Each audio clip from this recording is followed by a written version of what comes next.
Nityanandam. My name is Manati Pragyanananda and I'm studying in the Nityananda Gurukul for about 8 years now. So today I wanted to share a glimpse of His Divine Holiness Paramahamsa Nityananda Paramashivam and the powers, about the powers. So I have few slides over here which I'll like to share.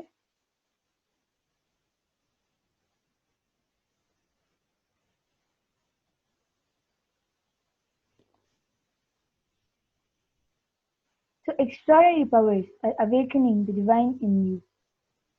So um,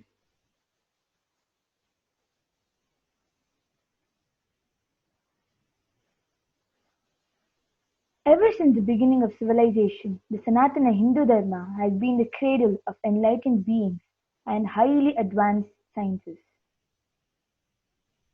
So, as we can see, the enlightened beings and all the sciences mainly come out of Sanatana Hindu Dharma. Vedas and Agamas, source scripture of Hinduism, reveal the signs of awakening the untapped potential for humanity to experience higher states of consciousness. The truth of Vedagamas expressed in Vedic rishis, munis, and sadhakas as Shaktis or extraordinary powers. So you can see that the Vedagamas are experienced and expressed through the rishis, through the munis, through the sadhakas as Shaktis or powers. For instances, during the Mahabharata time, you can see um, you would have seen many people who would have been able to for example Sanjaya, he was able to see from where he was able to see and tell what was happening in the war to Dhritarashtra. What is this called? This is power, this is Shakti. So the Vedic rishis, the munis and the sadhakas also experience the extraordinary powers, the Shaktis.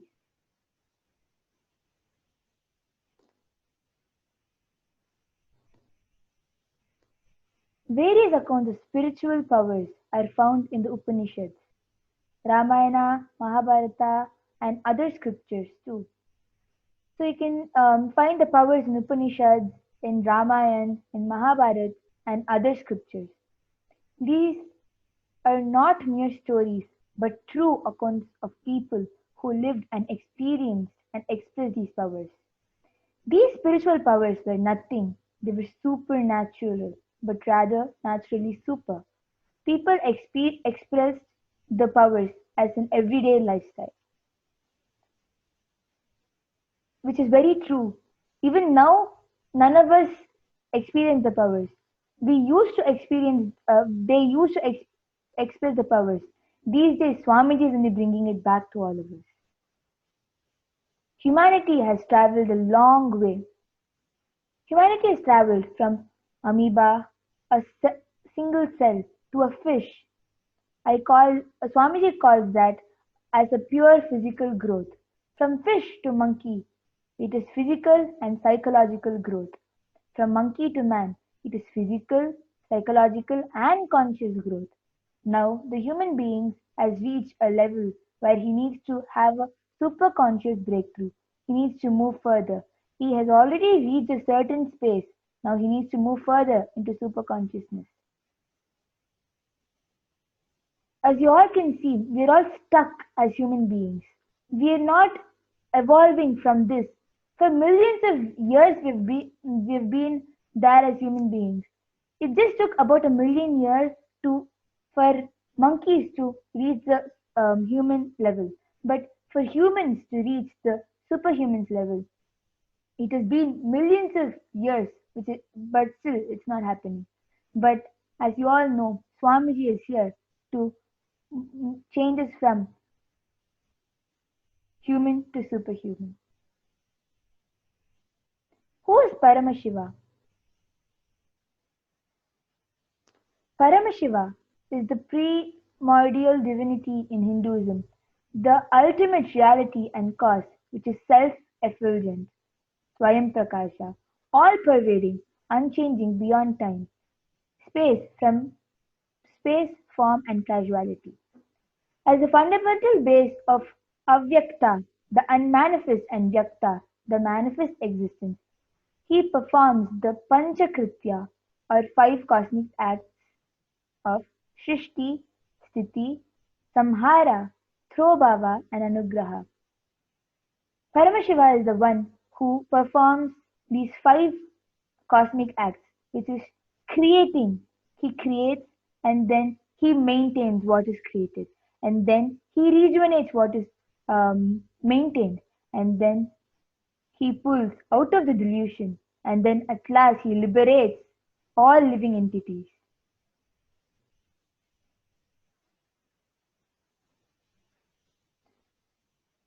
Now we'll come to who is an avatar.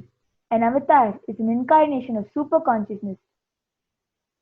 Swamiji was initiated thousands into living science of living enlightenment, Jivan Mukti, science of healing, levitation, and science of going beyond hunger and thirst, science of third eye awakening, manifesting 400 plus extraordinary Shaktis, and science of Akashic reading. So those are just a few things that Swamiji, which an incarnation does. It's just listed, but to be recognized as an incarnation, it is not so simple.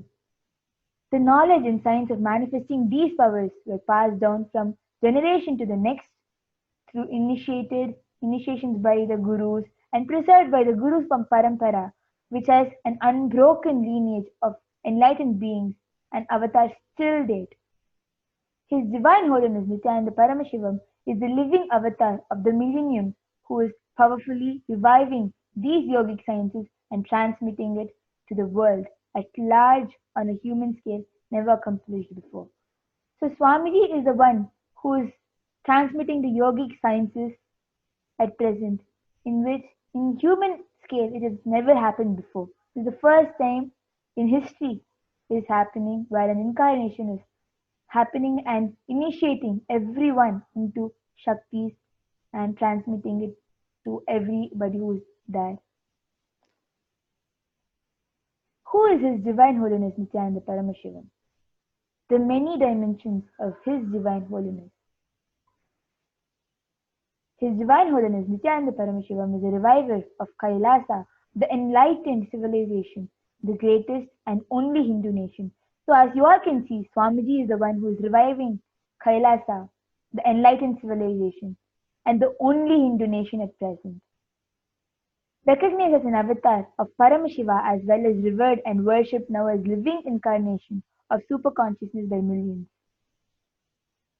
His Divine Holiness manifested the best contributions of Hinduism to the world, including the science of power manifestation, yoga, temple-based universities, while being subjected to all the worst persecution of Hinduism faced by anti-Hindus and his scientific, progressive, pragmatic human rights, conscious approach towards life and gender equality.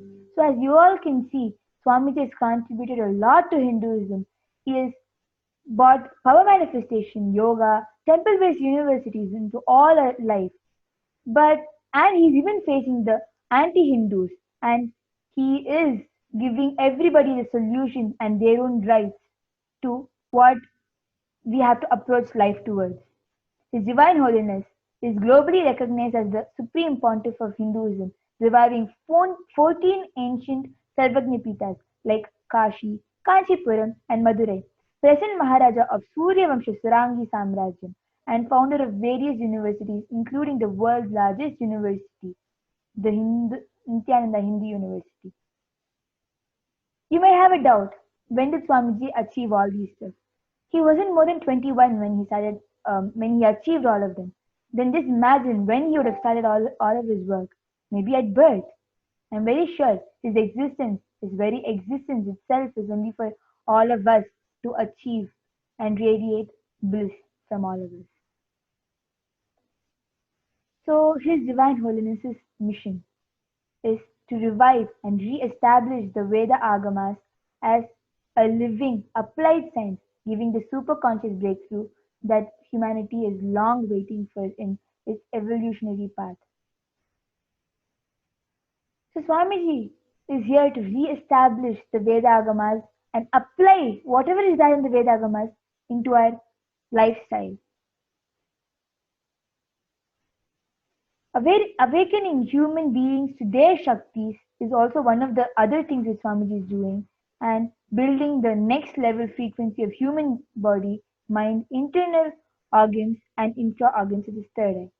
To empower humanity to manifest superconscious powers at individual, societal, and global levels, to recreate a conscious world where the global issues at the climatic, economic, social health, and humanitarian levels cease to exist from their very root, turning the problems of poverty, hunger, violence, discrimination into powerful living through the experience of Nityatva, awakening the divine within.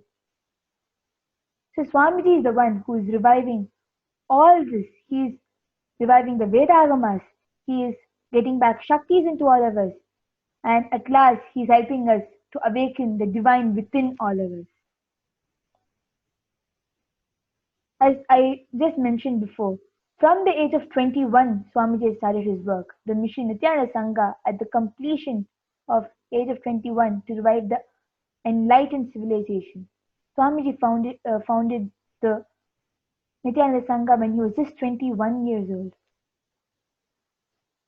Glimpses of various dimensions of Swamiji. That means all these 6 points which are there in front of you are not what Swamiji is in reality. It's just a small glimpse of who he really is. Reviver of Kailasa, the enlightened civilization, the greatest Hindu nation. Declared as successor of Arunachala Sarvajnapitam by Guru Parampara. Coronated as Guru Mahasannidhanam of Tonde Mandalam Adinam, the oldest monastic university at the tender age of 10. Founded the mission Nityananda Sangha at age of 21 to revive the enlightened civilization. Founded Adi Kailasa at age of 25 in 2003. Declared a successor of Bhagyanagarapuram Sarvajnapitam at 2004. Reviving the science of power manifestation. His Divine Holiness Nityananda Paramashivam, being recognized as an incarnation at a very young age, was trained and taught the sciences to revive the initiations and knowledge repositories for billions to manifest science of power manifestation. Vedanta, Tantra, and Sri Vidya, and then yogic powers and yoga, and mantra, Shastra, Siddha Vidya, and science of Aushadha, Advaita, and Bhakti Yoga, Paramashiva Jnana and Paramashiva Vijnana. All these are the ones Swamiji is reviving back with the power manifestation. So you can see, this is the picture of Arunagiri Yogeshwara with His Divine Holiness.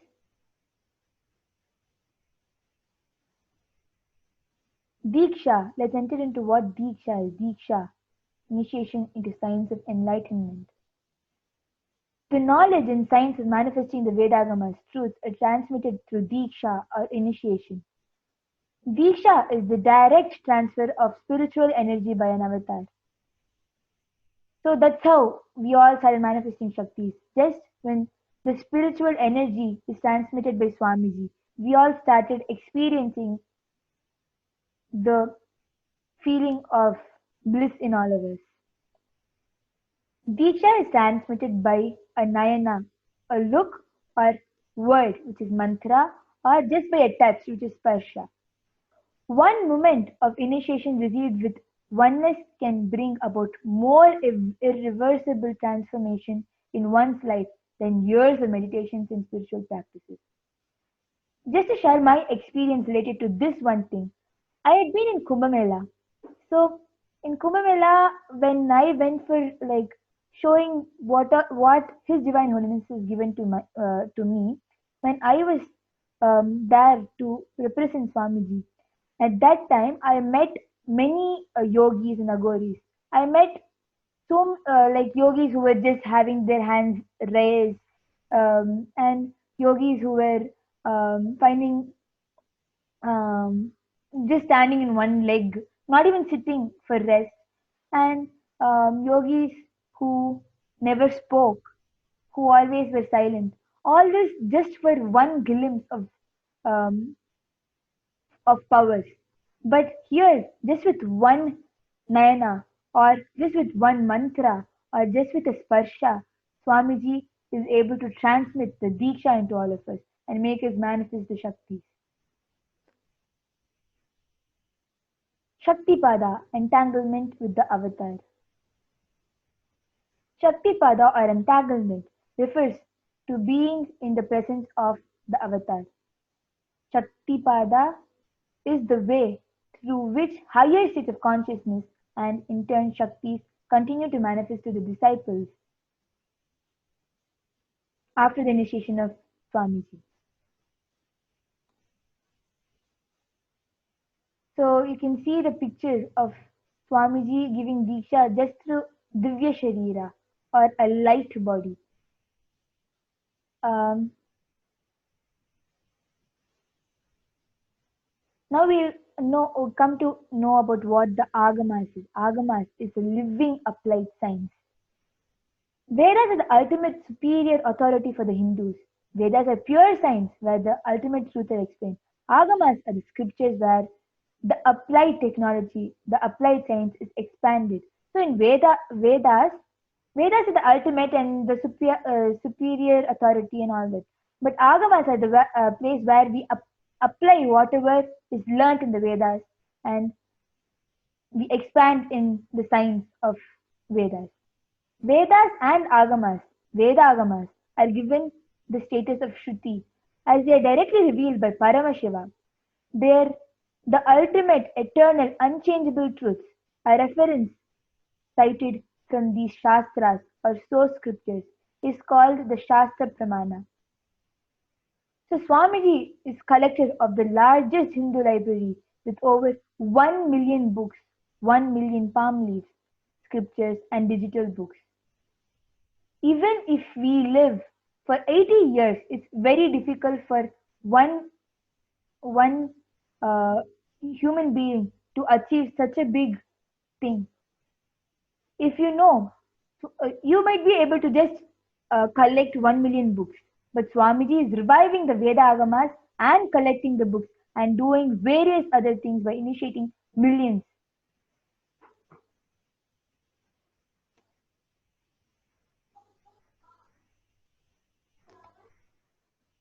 So the science of power manifestation is authentic, time-tested, scientific, and foolproof. So we know that it's foolproof because we have four Pramanas: the Shastra Pramana, the Apta Pramana, the Atma Pramana, and the Shakshi Pramana. The Shastra Pramanas are the unchangeable truths which are revealed in the source scriptures.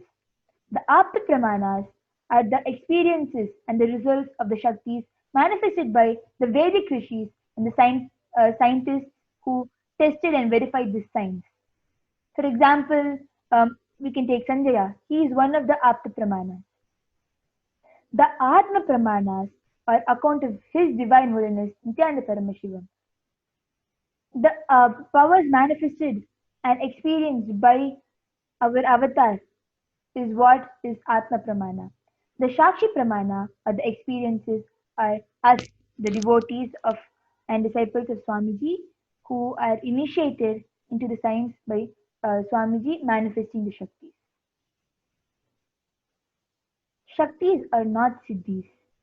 Extraordinary powers of Paramashiva are called Shaktis, which express from the space of oneness with the source, or space of enlightenment, as opposed to Siddhis, which are powers that manifest from tapas for enlightenment. Lifetimes of penance can make a person manifest one extraordinary power, and that too is not permanent.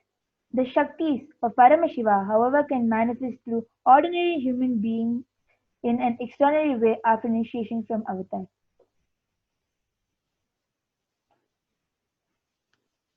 Third eye awakening, the foundation of Shaktis. The third eye, the Agnya, is the command center for the being who receives instruction from Paramashiva himself. So Paramashiva instructs our Agnya and that commands us the instruction to the third eye.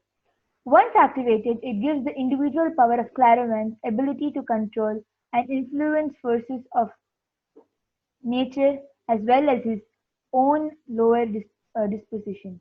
Effects of third eye awakening. It just effects. It's not what happens. The whole third eye is not just this much. So blindfold reading, enhancing intuition, IQ level, and ability to use all aspects of brain's potential, and all these are just um, how to say? It's just a effect. It is not the permanent thing which is there in you. The side effects can never be completely given actually. So there are few secrets of third eye. Third eye vision is conscious seeing. If you can see something with your eyes, you can experience it with your physical body.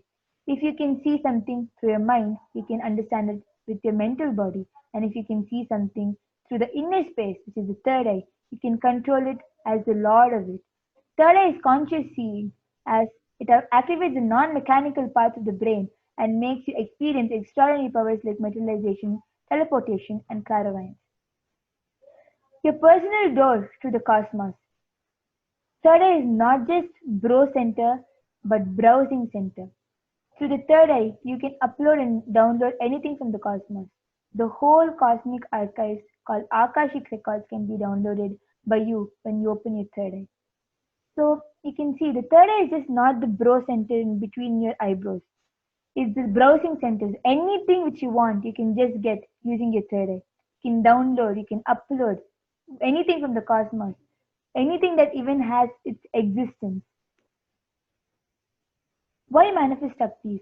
Okay, the Shaktis exist, but why should I manifest it? Why should we manifest it? Bridging physical and mystical worlds. Whatever you see with the two eyes is not enough and not real. Third eye makes you see the higher reality. It makes you immediately experience God. It is a source of consciousness if you align your thinking based on the concept of Advaita or oneness. So, whatever we see using our two eyes, or whatever we see is with our two eyes, are not real. What we see through our third eye makes you realize the higher reality. You immediately experience God. Okay. So, destroy karmic patterns and incompletions. The more you use the third eye, the more the patterns and engraved in the brain will get completed or become irrelevant because you're continuously working with consciousness. Karma is nothing but the deep rooted unconscious patterns which force you into a cycle of fear, greed, pain for lifetimes. The more you use the third eye, the more you become consciousness, clearing all karmas. So, the more we use the third eye, we clear all the karmas, we destroy all our patterns, and we naturally tend not to get incomplete.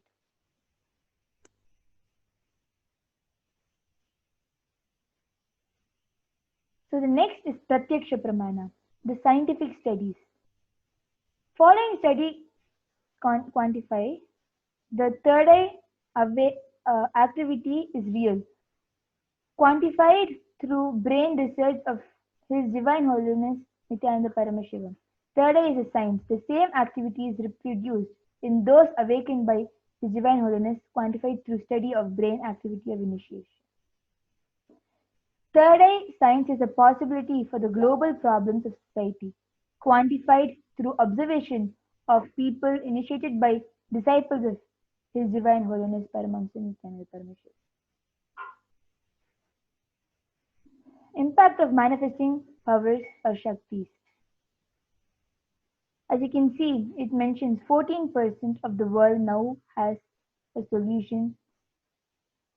No more blinds. First thing is, if you manifest Shaktis, there is nobody in the world who is going to be blind.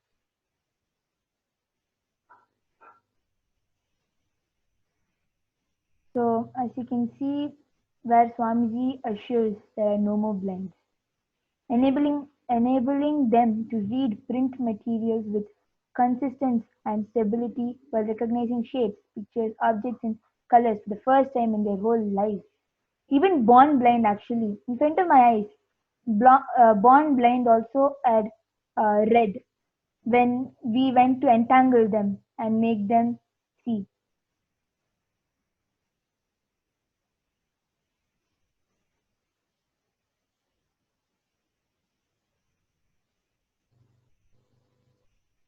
So just one initiation it takes for breakthrough in health, reviving authentic Nityananda Yoga.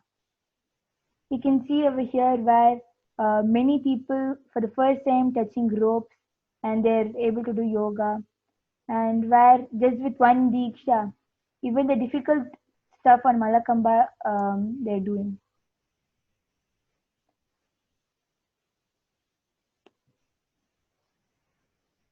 These are just few Shaktis or powers of Paramashiva. Third eye, remote vision, body scanning, conscious of matter, pulse rate, and Akashic reading, Anima, Mahima, Lagima, Garima, and all these are just few powers of Swamiji.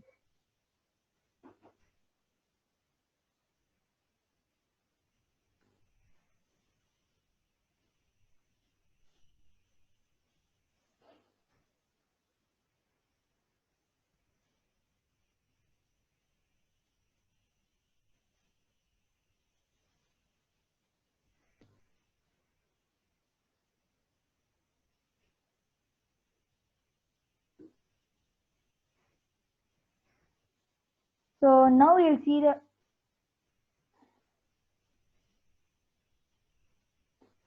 so now we'll just be seeing the Shastra Pramana in a while. So yes, now I'll be sharing the screen of the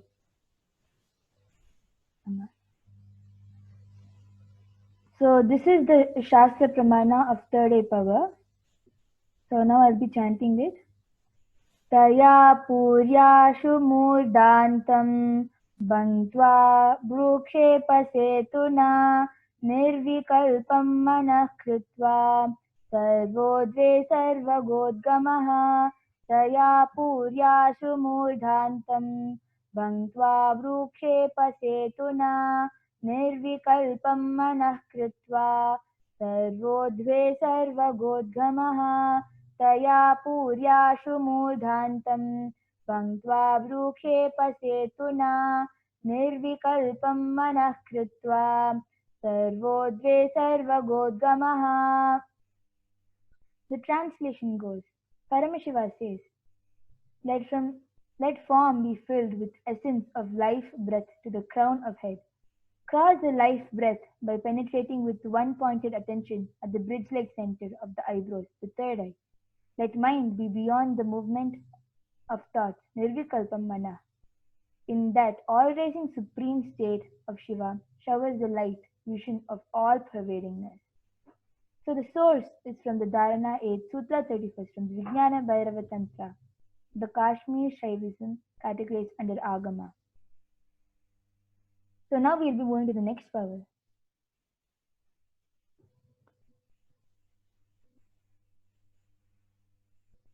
The body scanning. So the Shastra Pramana for the power of body scanning is स्वदेहे जगतो वापि सूक्ष्मसूक्ष्मतराणि च तत्त्वानि यानि निलयं ध्यान्त्वान्ते व्यज्यते परा स्वदेहे जगतो वापि सूक्ष्मसूक्ष्मतराणि च तत्त्वानि यानि निलयं ध्यात्वान्ते व्यज्यते परा स्वदेहे जगतो वापि सूक्ष्मसूक्ष्मतराणि च तत्त्वानि यानि निलयं ध्यात्वान्ते व्यज्यते परा.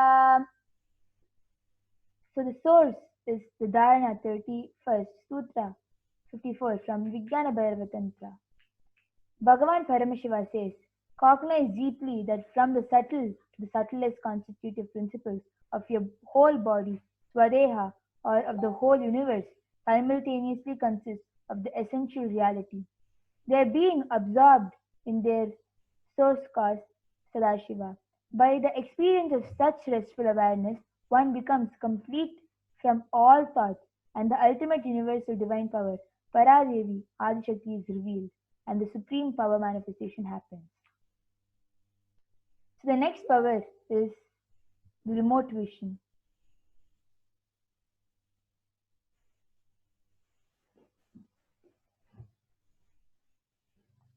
The Shastra Pramana of remote vision is Kapalaantarmanonyassa तिष्ठन्मीलितलोचना क्रमेण मनसोधार्ध्यात् लक्ष्ये लक्ष्यमुत्तमम् कपालान्तर्मनोन्यस्य तिष्ठन्मीलितलोचना क्रमेण मनसोधार्ध्यात् लक्ष्ये लक्ष्यमुत्तमम् कपालान्तर्मनोन्यस्य तिष्ठन्मीलितलोचना क्रमेण मनसोधार्ध्यात् लक्ष्ये लक्ष्यमुत्तमम्.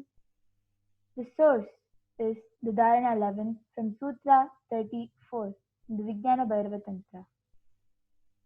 Bhagavan Paramashiva says, by fixing the mind on the inner space within the crown center and sitting stably without any movement, having the eyes closed, in succession, by the stability of the mind and inner space, through the power of third eye, one directly sees the ultimate goal, Lakshyam, by having the vision beyond the sight that reveals any object or place attaining the space of oneness with the source, Sadashiva.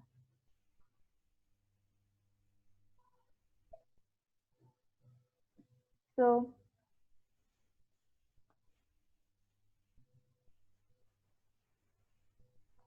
so this is what today I wanted to share about the powers and about His Divine Holiness. So let's end with the Purna Mantra. Om Purnamada Purnamidam Purnat Purnamudachyate Purnasya Purnamadaya Purnamevavasishyate Om Shanti Shanti Shanti Harihi Om Tat Tat Sarvam Bhagavat Shri Nityananda Paramashiva Padukarpanamastu Om Nityanandam. Nityanandam, thank you.